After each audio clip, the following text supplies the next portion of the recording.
ഇന്നൊരു പുസ്തകമാണ് വായിക്കുന്നത്. പുസ്തകത്തിൻ്റെ പേര് ദൈവത്തിൻ്റെ ചാരന്മാർ. എഴുതിയത് ജോസഫ് അന്നംകുട്ടി ജോസ്. 1,00,000-ലധികം കോപ്പികൾ വിറ്റഴിഞ്ഞ കൃതിയാണ്. 34-ാം പതിപ്പ് DC ബുക്സിൻ്റെ. ഇതിൻ്റെ ഉള്ളടക്കം: വാതിൽ, ഇത് ജോപ്പനെ കുറിച്ചാണ്. നന്ദി, കുമ്പസാരം, എൻ്റെ ഇരട്ട ലജ്ജ, കാവൽക്കാരൻ, ഫെമിനിച്ചി, മദ്യപാനം, മറ്റാരുടെയൊക്കെയോ ആരോഗ്യത്തിന് ഹാനികരം, തണൽമരങ്ങൾ, പ്രതിഷേധം, സ്നേഹിക്കപ്പെടാതെ പോകുന്ന സ്നേഹം, ഗുരു, ഒഴിവാക്കപ്പെടുന്നവർ, കൂട്ട്, പ്രാണൻ വായുവിൽ അലിയുമ്പോൾ, ദൈവത്തിൻ്റെ തുണ്ടുകഥ, മുടിവെട്ട്, സ്ത്രീയും പുരുഷനും, ഹൃദയവയൽ, വഴിവിളക്ക്, മായാനദി, തന്തയില്ലാത്ത ഡിജിറ്റലിസം, നായകൻ, സൗഹൃദം, പ്രണയം, ജീവിതം. ഇത്രയുമാണ് ഇതിലുള്ളത്. ഇത് നമ്മൾ ഇന്ന് വായിക്കുന്ന കഥയുടെ പേര് കുമ്പസാരം.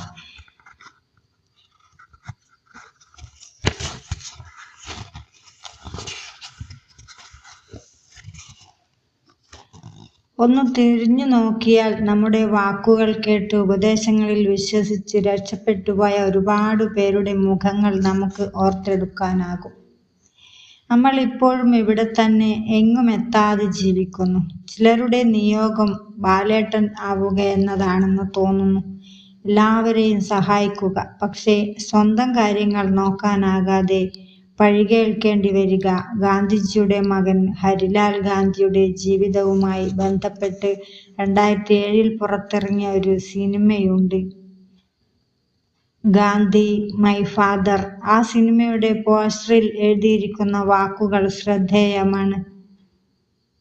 When family's tragedy was the price of nation's freedom. രാജ്യത്തിനു വേണ്ടി ജീവിതം ഒഴിഞ്ഞുവെച്ചപ്പോൾ ഗാന്ധി എന്ന വ്യക്തിക്ക് കുടുംബത്തിനുള്ളിൽ ചില നഷ്ടങ്ങളൊക്കെ ഉണ്ടായിരുന്നു. രാജ്യത്തെ ശരിയായ ദിശയിലേക്കു നയിക്കാൻ മുന്നിട്ടിറങ്ങിയ വ്യക്തിക്കു സ്വന്തം കുടുംബത്തെ പൂർണ്ണമായും ശ്രദ്ധിക്കാൻ സാധിച്ചിരുന്നില്ല. ഒരിക്കലും തിരിച്ചു വരാതിരുന്ന ധൂർത്തപുത്രൻ എന്ന തലക്കെട്ടിൽ ഹരിലാൽ ഗാന്ധിയെക്കുറിച്ചുള്ള ഒരു ആർട്ടിക്കിൾ ഔട്ട്ലുക്ക് മാഗസിനിൽ വായിച്ചത് ഓർത്തുപോകുന്നു. ഒരുപാട് കുറ്റബോധം തോന്നിയപ്പോഴാണ് എല്ലാം ഒന്ന് കുമ്പസാരിച്ച് വീണ്ടും നല്ല കുട്ടിയാവാൻ തീരുമാനിച്ചത്. ക്രൈസ്റ്റ് കോളേജിന് അടുത്തുള്ള ധർമാരാം സന്യാസ മന്ദിരത്തിൽ ചെന്ന് റിസപ്ഷനിൽ ഇരിക്കുന്ന ഗൗരവക്കാരനെന്ന് തോന്നിക്കുന്ന ചേട്ടനോട് സംസാരിച്ചു. വല്ല അച്ഛന്മാരുണ്ടോ? എനിക്ക് ഇപ്പോൾ ഒന്ന് കുമ്പസാരിച്ചാൽ കൊള്ളാം എന്നുണ്ട്. മോനെ, ഈ നട്ടുച്ചക്ക് ആരെങ്കിലും കുമ്പസാരിക്കാൻ വരുമോ? ഇതിനൊക്കെ ഒരു നേരവും കാലവുമില്ലേ? അയാളുടെ മുഖത്ത് പുച്ഛം നിറഞ്ഞു കവിയുന്നുണ്ടായിരുന്നു. ചേട്ടാ, കുറച്ചു നാളുകൾക്കു ശേഷം ഒന്ന് നന്നാവാൻ തോന്നിയതാണ്. ഇത് സെമിനാരിയല്ലേ, ഏതെങ്കിലും അച്ഛൻ ഉണ്ടാകില്ലേ? വയസ്സായ അച്ഛനായാലും കുഴപ്പമില്ല, ഒന്ന് നോക്കാവോ? അങ്ങേയറ്റം വിനയത്തോടെ ഞാൻ ചോദിച്ചു. ഒരു പാപി മാനസാന്തരപ്പെടുമ്പോൾ സ്വർഗത്തിൽ കൂടുതൽ സന്തോഷമുണ്ടാകുമെന്നാണല്ലോ. താൻ പള്ളിയിൽ പോയി ഇരിക്ക്, ഞാനൊന്ന് നോക്കട്ടെ. ഈ നേരത്തെ ഒക്കെ അച്ഛന്മാർ ഉറങ്ങാൻ പോകുന്ന സമയമാണ്. ഒരു 15 മിനിറ്റിനുള്ളിൽ ആരും വന്നില്ലെങ്കിൽ താൻ തിരിച്ചു പോയിക്കൊള്ളൂ. ബൈബിൾ വചനം ഇടയ്ക്ക് തിരുകിക്കൊണ്ട് ആത്മവിശ്വാസം നൽകിയിട്ട് അയാൾ എനിക്കു പള്ളിയിലേക്കുള്ള വഴി കാണിച്ചു തന്നു. അപേക്ഷിച്ചാൽ ഉപേക്ഷിക്കാത്ത ദൈവമേ എന്ന പഴയ പ്രാർത്ഥന ഉള്ളിൽ ചൊല്ലിക്കൊണ്ട് ഞാൻ പള്ളിയിൽ കയറി. എൻ്റെ കാല് തണുത്ത മാർബിളിൽ തൊട്ടപ്പോഴാണ് പള്ളിയിൽ കയറിയിട്ടൊക്കെ കുറച്ചു നാളായി എന്ന ഓർമ്മ വന്നത്. വല്ലാത്തൊരു ഏകാന്തത എന്നെ മൂടുന്നുണ്ടായിരുന്നു. ഞാനൊന്ന് തുമ്മിയപ്പോൾ ഉയർന്ന ശബ്ദം ഗർജനം പോലെ പള്ളിയിൽ മുഴങ്ങിക്കേട്ടു. മരം കൊണ്ടുണ്ടാക്കിയ ഒരു ബെഞ്ചിൽ ഞാൻ ഇരുന്നു. മുൻപിലിരുന്ന ചില കുർബാന പുസ്തകങ്ങൾ മറിച്ചു നോക്കി. ബ്രോ പാലക്കുടിൽ എന്ന് പേര് എഴുതി വെച്ച കുർബാന പുസ്തകം കണ്ടപ്പോൾ മനസ്സ് വല്ലാതെ നൊസ്റ്റാൾജിക് ആയിപ്പോയി. ഒരിക്കൽ ഞാനും ഒരു സെമിനാരിക്കാരനായിരുന്നു. ഇതുപോലെ ബ്രോ കൂട്ടുങ്ങൽ എന്ന പേരെഴുതിയ പുസ്തകം എനിക്കും ഉണ്ടായിരുന്നു. സെമിനാരിയിൽ നിന്നിറങ്ങിയപ്പോൾ എൻ്റെ പേരെഴുതിയ കുർബാന പുസ്തകവും ബൈബിളും അവിടെ തന്നെ വെച്ചിട്ടാണ് ഞാൻ പോന്നത്. ഇന്ന് അത് ആരുടെ കയ്യിലായിരിക്കും? ഞാൻ ഇതൊക്കെ ആലോചിച്ചുകൊണ്ടിരിക്കുമ്പോഴാണ് ആരോ നടന്നു വരുന്ന ശബ്ദം പുറകിൽ നിന്നു കേട്ടത്. കുമ്പസാരിക്കാൻ വന്നതല്ലേ? എൻ്റെ തൊട്ടു പുറകിൽ വെള്ളക്കുപ്പായം ധരിച്ച അരയിൽ വെളുത്ത കെട്ടുള്ള ചെറുപ്പക്കാരനായ അച്ഛൻ എന്നെ നോക്കി ചിരിച്ചുകൊണ്ട് നിൽക്കുന്നു. അതെ, നീ കുമ്പസാരിക്കാൻ ഒരുങ്ങിയായിരുന്നോ? സെറ്റാണെങ്കിൽ നമുക്ക് തുടങ്ങിയാലോ? ആദ്യമായാണ് ഇങ്ങനെ ഒരു ഭാഷയിൽ വളരെ യോ സ്റ്റൈലിൽ എന്നെ ഒരച്ഛൻ കുമ്പസാരത്തിന് വിളിച്ചത്. എനിക്കത് വളരെ ഇഷ്ടമായി. അച്ഛാ, അങ്ങനെ ഒരുങ്ങിയോ എന്നൊക്കെ ചോദിച്ചാൽ എനിക്കറിയില്ല. എനിക്ക് ചിലതൊക്കെ ഏറ്റു പറയണം എന്നൊരു ആഗ്രഹം ഉള്ളിൽ വന്നപ്പോൾ ഓടി വന്നതാണ് കുമ്പസാരിക്കാൻ. ഞാൻ ചെറുതായി പരുങ്ങിക്കൊണ്ട് പറഞ്ഞു, ഏറ്റുപറയാനുള്ള ആഗ്രഹമാണ് നല്ല കുമ്പസാരത്തിനു വേണ്ടിയുള്ള ഏറ്റവും നല്ല ഒരുക്കം.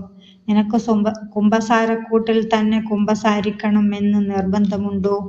അച്ഛാ, കുമ്പസാരം പൊതുവെ കുമ്പസാരക്കൂട്ടിലല്ലേ നടത്താറ്? നിനക്ക് മുട്ടുകുത്തി നിൽക്കാൻ ബുദ്ധിമുട്ടില്ലെങ്കിൽ കുമ്പസാരക്കൂട്ടിലോട്ട് പോകാം, അല്ലെങ്കിൽ ഇവിടെ ഇരുന്നു കൊണ്ട് തന്നെ ആവാം. നീ ഏറ്റവും കംഫർട്ടബിൾ ആയിരിക്കണം, അത്രയേ ഞാൻ ഉദ്ദേശിച്ചുള്ളൂ. ഇതൊരു ന്യൂജൻ അച്ഛനാണല്ലോ എന്ന് ഞാൻ ചിന്തിച്ചുപോയി. എന്നാ ഇവിടെ തന്നെ ഇരിക്കാം, ഞാൻ ചിരിച്ചുകൊണ്ട് പറഞ്ഞു. പാപങ്ങൾ ഏറ്റുപറയാൻ സർവശക്തനായ ദൈവം നിന്നെ അനുഗ്രഹിക്കട്ടെ. കൈകൊണ്ട് വായുവിൽ ഒരു കുരിശു വരച്ച് തല എനിക്കു നേരെ ചരിച്ച് കണ്ണുകൾ അടച്ച് കാതു കൂർപ്പിച്ച് അദ്ദേഹം ഇരുന്നു. ഞാൻ തുടങ്ങി. അച്ഛാ, ഞാൻ പറയാൻ പോകുന്നത് ഒരു പാപമാണോ എന്ന് എനിക്ക് വലിയ ധാരണയൊന്നുമില്ല. പക്ഷെ ഞാൻ ചെയ്തു കൂട്ടുന്ന ചില കാര്യങ്ങളിൽ എനിക്ക് കുറ്റബോധമുണ്ട്. അതൊക്കെ തിരുത്തണമെന്നൊരാഗ്രഹം തോന്നുന്നു. നീ പറയടാ, എന്താ നിന്റെ പ്രശ്നം? നമ്മുടെ പുണ്യാളൻ പ്രാഞ്ചിയേട്ടനോട് പറഞ്ഞ അതേ രീതിയിൽ അച്ഛൻ എന്നോടും ചോദിച്ചു. ഞാൻ കാര്യത്തിലേക്ക് വലിയ വളച്ചുകെട്ടില്ലാതെ കടന്നു. അതായത് അച്ഛാ, ഞാൻ +2 പഠിച്ചിറങ്ങിയത് 92% മാർക്ക് വാങ്ങിച്ചിട്ടാണ്. നാട്ടിൽ ഒരുപാട് നല്ല കോളേജുകൾ ഉണ്ടായിട്ടും ഒത്തിരി പൈസ മുടക്കി എന്നെ ഇവിടെ പഠിപ്പിക്കാൻ വിട്ടത് ചേട്ടൻ്റെ നിർബന്ധം കാരണമാണ്. ഇവിടെ ഒന്നിനും ഒരു കുറവും ചേട്ടൻ എനിക്ക് വരുത്തിയിട്ടില്ല. എന്നിട്ടും ഞാൻ ഉഴപ്പി. ആദ്യ സെമസ്റ്ററിൽ കിട്ടിയത് വെറും 55%. വീട്ടുകാരും ചേട്ടൻ്റെ കൂട്ടുകാരും എന്നെ ഉപദേശിച്ചു, വഴക്കു പറഞ്ഞു. ബാംഗ്ലൂരിലോട്ട് വിട്ടപ്പോഴോ തോന്നി ചെക്കൻ കയ്യിന്ന് പോകുമെന്ന് എന്ന് വരെ വീട്ടുകാർ പറഞ്ഞു. ചേട്ടൻ മാത്രം ഒന്നും പറഞ്ഞില്ല. അടുത്ത തവണ ആഞ്ഞു പിടിച്ചാൽ മതി എന്ന് പറഞ്ഞു. ഓക്കെ, എന്നിട്ട് അടുത്ത തവണ നല്ല മാർക്ക് വാങ്ങിച്ചോ നീ? അച്ഛാ, ഈ അടുത്ത തവണ എന്ന് പറയുന്നത് അടുത്ത ആഴ്ചയാണ്. എൻ്റെ 2ാം സെമസ്റ്റർ പരീക്ഷകൾ ആരംഭിക്കാൻ പോവുകയാണ്.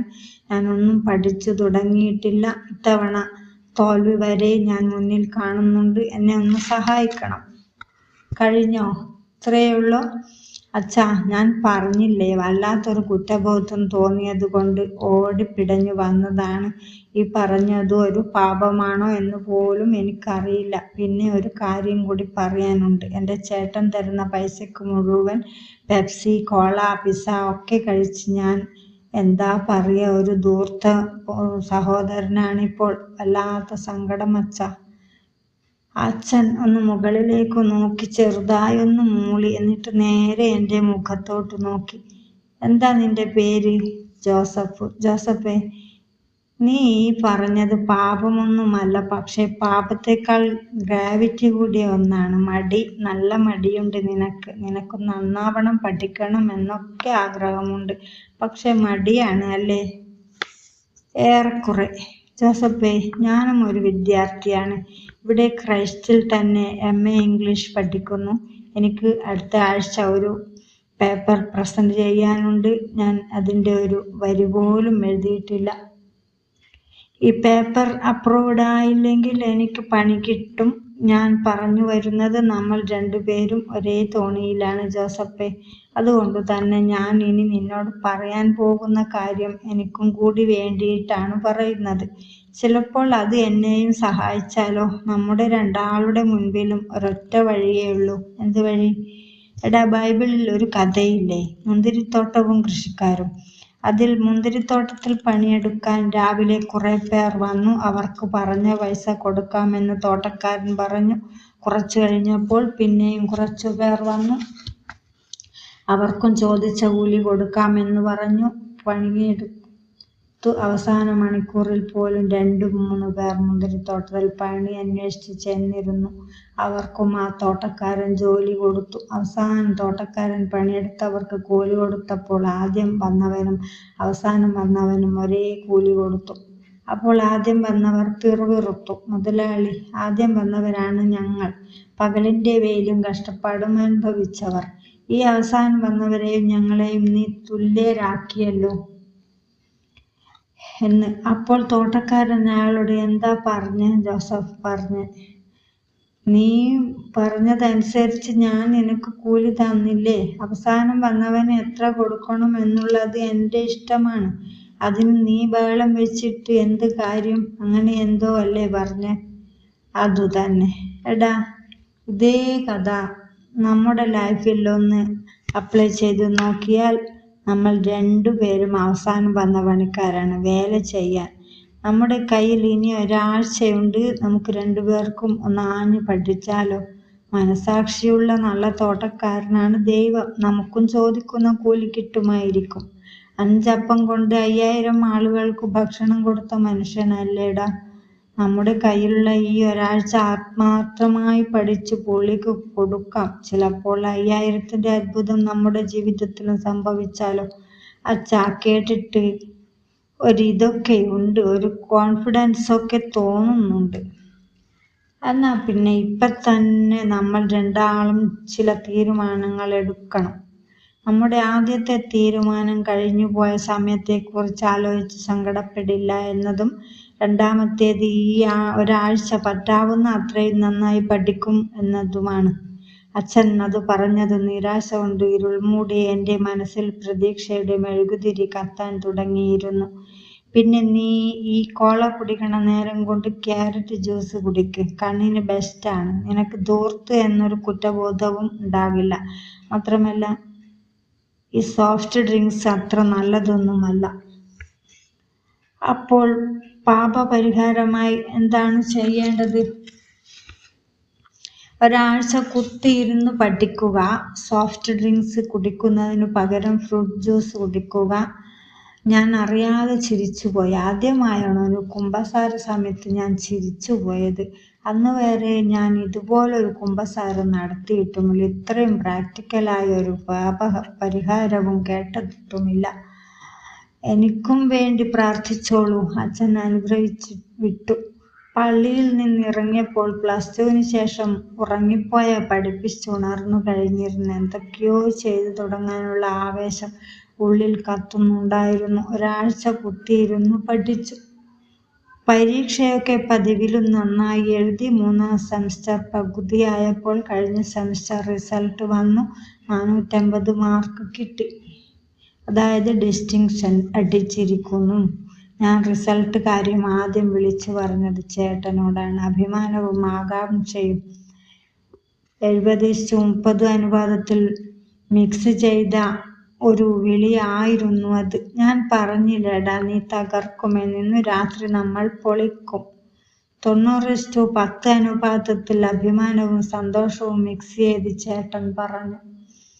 അന്ന് രാത്രി ഞങ്ങൾ അടിച്ചു പൊളിച്ചു. അമ്മയും അപ്പനും ഏറെ സന്തോഷിച്ചു. ധൂർത്തപുത്രന്റെ തിരിച്ചുവരവ് ആഘോഷിച്ച പോലെ അവരും എന്നോടൊപ്പം സന്തോഷിച്ചു. ഏകദേശം ഒരാഴ്ച കഴിഞ്ഞപ്പോഴാണ് ഞാൻ നമ്മുടെ അച്ഛനെ കുറിച്ച് ഓർത്തത്. മര്യാദയുടെ പേരിലെങ്കിലും അച്ഛനെ ഒന്ന് കാണണ്ടേ എന്ന് ഞാൻ ആലോചിച്ചു. നേരെ ധർമാരാമിലേക്ക് വിട്ടു. എനിക്കാണെങ്കിൽ അദ്ദേഹത്തിന്റെ പേരറിയില്ലായിരുന്നു. അന്നു കണ്ട അതേ ചേട്ടൻ തന്നെയായിരുന്നു അവിടെ ഉണ്ടായിരുന്നത്. ചേട്ടാ, കുറച്ചു മാസങ്ങൾക്ക് മുമ്പ് നട്ടുച്ചയ്ക്ക് ഞാൻ ഇവിടെ കുമ്പസാരിക്കാൻ വന്നിരുന്നു. അന്ന് ചേട്ടൻ പറഞ്ഞു വിട്ട അച്ഛന്റെ പേരെന്താണ്? എന്തോന്ന്? അയാൾ കേട്ടത് മനസ്സിലായില്ലെന്ന ഭാവത്തിൽ ചോദിച്ചു. ഇവിടെ ഒരു ചെറുപ്പക്കാരൻ അച്ഛനില്ലേ? ക്രൈസ്റ്റിൽ ഇംഗ്ലീഷ് പഠിക്കുന്ന ഒരച്ഛൻ. ഞാൻ പേര് മറന്നുപോയി. എടോ, ഇവിടെ ഉള്ള മിക്ക അച്ഛന്മാരും കോളേജിൽ എന്തെങ്കിലും പഠിക്കുന്നവരാണ്. ഇങ്ങനെയൊക്കെ ചോദിച്ചാൽ എങ്ങനെ ആളെ കണ്ടെത്താനാണ്? താൻ പോയി പേര് തപ്പി പിടിച്ചിട്ട് വാ. ചെറിയ നിരാശയോടെ അവിടെ നിന്നിറങ്ങിയപ്പോൾ അന്ന് പ്രാർത്ഥിച്ച പള്ളിയിൽ കയറിയിട്ടു പോയേക്കാമെന്ന് തോന്നി. തണുത്ത മാർബിളിൽ കാല് ചവിട്ടിയപ്പോൾ ആ ദിവസവും കുമ്പസാരവും ഓർമ്മയിൽ തെളിഞ്ഞു വന്നു. അപ്പോഴത്തെ ആ മാർബിൾ തണുപ്പ് ഒരു പ്രത്യേക സുഖമുണ്ടായിരുന്നു. നമ്മൾ പണ്ട് കരഞ്ഞ സ്ഥലങ്ങളിലേക്ക് പിന്നീട് ചിരിച്ചുകൊണ്ട് വരുമ്പോൾ ഉണ്ടാകുന്ന ആ ഒരു സുഖമില്ലേ, അത് അവിടെ ഇരുന്ന് കുറച്ചു നേരം അനുഭവിച്ചു. ദൈവമേ നന്ദി എന്ന് പറഞ്ഞു ഞാൻ തിരികെ കോളേജിലേക്ക് പോകുന്ന വഴിയിൽ അവിടെയുള്ള ബാസ്കറ്റ്ബോൾ കോർട്ടിൽ കുറെ പേർ കളിക്കുന്നുണ്ടായിരുന്നു. നോക്കിയപ്പോൾ എന്നെ കുമ്പസാരിപ്പിച്ച ആ ചെറുപ്പക്കാരൻ അച്ഛൻ അവിടെ നിന്ന് കളിക്കുന്നു. പറഞ്ഞറിയിക്കാനാവാത്ത സന്തോഷമായിരുന്നു എനിക്ക്. ഞാൻ നേരെ കോർട്ടിലേക്ക് ഓടി. പുള്ളി കോളേജ് കുട്ടികളുടെ ഒപ്പം കളിക്കുകയാണ്. അച്ഛാ, എക്സ്ക്യൂസ് മീ, ഹലോ, ഞാൻ ഉറക്കെ വിളിച്ചു. ആദ്യം പുള്ളിക്ക് എന്നെ മനസ്സിലായില്ല.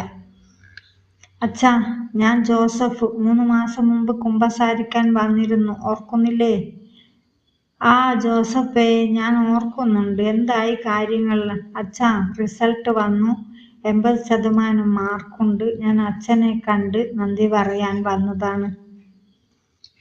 എന്നോട് സംസാരിക്കുമ്പോൾ കൂടെയുള്ളവർ പുള്ളിയെ come on father, stay in the game എന്ന് പറഞ്ഞ് വിളിക്കുന്നുണ്ടായിരുന്നു. ഗിവ് മീ എ മിനിറ്റ്, അച്ഛൻ കൈ ഉയർത്തി അവരോട് ഉറക്കെ പറഞ്ഞു. ജോസഫേ, അടിച്ചു പൊളിക്ക്. നീ ഇവിടെ വരെ വന്നു പറഞ്ഞതിൽ സന്തോഷമുണ്ട്. അപ്പോൾ ശരി, ഞാൻ കളി തുടരട്ടെ. മെല്ലെ ജോഗ് ചെയ്ത് എന്നെ നോക്കിക്കൊണ്ട് അച്ഛൻ കളിയിലേക്ക് പോകാൻ ഭാവിച്ചു. ഓക്കേ അച്ഛാ, കാണാം, കളി നടക്കട്ടെ. കോർട്ടിൽ നിന്ന് ഇറങ്ങി 2 സ്റ്റെപ്പ് വെച്ചപ്പോഴാണ് ഒരു കാര്യം ഓർത്തത്. ഞാൻ തിരിഞ്ഞ് അച്ഛനോട് ഉറക്കെ വിളിച്ച് ചോദിച്ചു, അച്ഛാ, മറ്റേ പേപ്പർ പ്രസന്റ് ചെയ്തത് എന്തായി? പാസ് ചെയ്യടാ. Put 3-pointer shoot. അദ്ദേഹം ബോൾ എടുത്തയാൾക്ക് പാസ് ചെയ്ത് ഓടി കിതച്ചുകൊണ്ട് എടുത്തു വന്നു. ജോസഫേ, ഞാനത് പൊട്ടി. റിപ്പീറ്റ് ചെയ്യണം. ഒരാഴ്ച കൊണ്ട് ഒന്നും എങ്ങും എത്തിക്കാൻ പറ്റിയില്ല. അടുത്ത തവണ അത് സെറ്റാണ്. ഒരു തംസപ്പ് നൽകി കണ്ണുറുക്കി കാണിച്ച് അച്ഛൻ പിന്നെയും കളി തുടർന്നു. ഞാൻ കുറച്ചുനേരം ആ ചെറുപ്പക്കാരൻ അച്ഛനെ നോക്കി നിന്നു. അതെ, ചിലർ അങ്ങനെയാണ്. വിജയിപ്പിക്കാനേ അറിയൂ, വിജയിക്കില്ല. പ്രാഞ്ചിയേട്ടൻ ആൻഡ് സെയിന്റ് സിനിമയിൽ പോളി എന്ന പഠിക്കാൻ താല്പര്യമില്ലാത്ത 10ാം ക്ലാസ്സിൽ തോൽക്കാൻ സാധ്യതയുള്ള കുട്ടിയുടെ പഠനകാര്യങ്ങളും ചെലവും താൻ നോക്കിക്കൊള്ളാമെന്ന് പറഞ്ഞിട്ട് പ്രാഞ്ചി പോളിയെ ചേർത്ത് പിടിച്ച് പറയുന്ന മനോഹരമായ ഒരു കാര്യമുണ്ട്.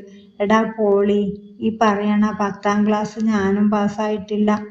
നമ്മള് ജയിക്കാത്തിടത്ത് വേറൊരാൾ ജയിക്കാൻ നമ്മള് കാരണമാവുന്നതും നമ്മുടെ ജയം തന്നെയാ.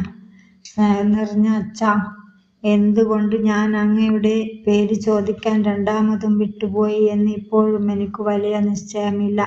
ഇന്നിപ്പോൾ ഞാൻ നമ്മളുടെ കുമ്പസാരം ഇവിടെ ഇങ്ങനെ എഴുതി വെച്ചിട്ടുണ്ട്. അച്ഛൻ ഇതിപ്പോൾ വായിച്ചിട്ടുണ്ടാകുമോ? 1000 കുമ്പസാരങ്ങൾക്കിടയിൽ എൻ്റെ കുമ്പസാരം മറന്നിട്ടുണ്ടാകുമോ? അറിയില്ല. ഒരേ ഒരു കാര്യം പറയാൻ ആഗ്രഹിക്കുന്നു. എൻ്റെ ജീവിതം ഇപ്പോൾ ഏകദേശം നമ്മളുടെ അന്നത്തെ കുമ്പസാരം പോലെയാണ്. എൻ്റെ എഴുത്തും വീഡിയോകളും കണ്ട് ഒരുപാട് പേര് നന്നാവുന്നുണ്ട്. പക്ഷേ അമ്മയാണ് സത്യം. ഞാൻ പറയുന്നതൊന്നും എന്നെ അത്ര കണ്ട് സഹായിക്കുന്നില്ല. ഞാൻ ഇപ്പോഴും വീട്ടിലെ ചുമരുകൾക്കുള്ളിൽ കുറ്റബോധങ്ങളിലാണ്. ഞാൻ ഇപ്പോഴും തേടുന്നത് കുമ്പസാരക്കൂടുകളാണ്. പക്ഷേ നാളെ കുറച്ചുകൂടി നല്ലവനായ ഒരു ആൺകുട്ടിയാവാൻ തീവ്രമായി ശ്രമിക്കുന്നുണ്ട്. നമ്മൾ ജയിക്കാത്തിടത്ത് വേറൊരാൾ ജയിക്കാൻ നമ്മൾ കാരണമാവുന്നതും നമ്മുടെ ജയം തന്നെയാ, അല്ലേ അച്ഛാ?